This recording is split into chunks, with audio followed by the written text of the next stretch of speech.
36 जिल्हे, 36 बातम्या. News G9 Maharashtra. उत्तर तुमच्या प्रश्नांची.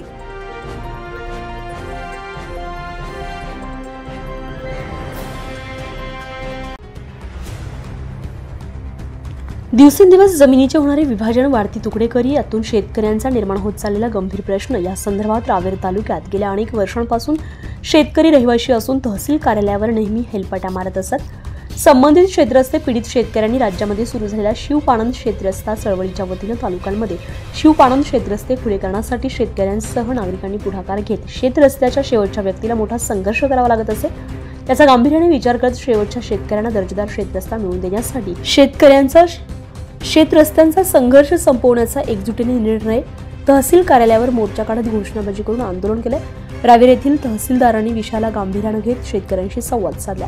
शिवरस्ता, शेतपाणंद रस्ता, बांध रस्ता यांसह तहसील कार्यालयामध्ये चालू शेतरस्ता, प्रलंबित केसेस आदी विषयांवर सखोल चर्चा करत उपाययोजनांची तातडीने अंमलबजावणी करण्यात यावी, अधिकृत कार्यवाही करण्याबाबत नियोजन करत प्राधान्याने गावांना जोडणारे शिवरस्ते खुले करणे तसेच सर्व प्रशासकीय तालुका रस्ता समिती सदस्य आणि शिवपाणंद शेतरस्ता समितीची प्रत्येक महिन्याला बैठक घेऊन येणाऱ्या प्रत्येक शेतरस्त्याच्या अर्जदाराला शेतरस्ता देण्याचं आश्वासन दिले. यावेळी परिसरातील बहुसंख्येने शेतकरी उपस्थित होते. यावेळी रावेर तालुक्यातील शेतकऱ्यांनी महाराष्ट्र राज्य शिवपाणंद शेतरस्ता चळवळीचे प्रणेते शरद पवळे, राज्य समन्वयक दादासाहेब जंगले पाटील यांच्या चळवळीच्या वतीनं ग्रामीण भागातील शेतकऱ्यांसाठी महत्त्वाचे पाऊल उचलण्यात आले असून यामुळे रस्त्यांच्या असलेल्या अडचणी दूर होऊन शेतकऱ्यांना दिलासा मिळणार आहे.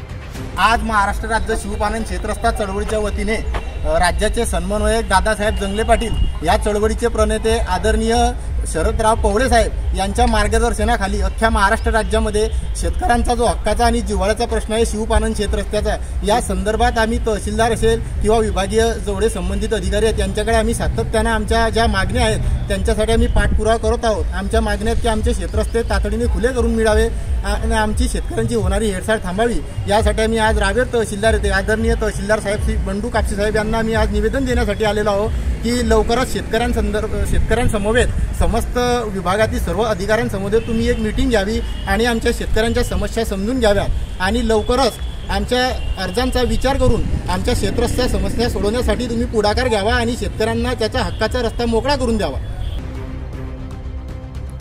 न्यूज G9 महाराष्ट्रासाठी कृष्णा पाटील, जामनेर.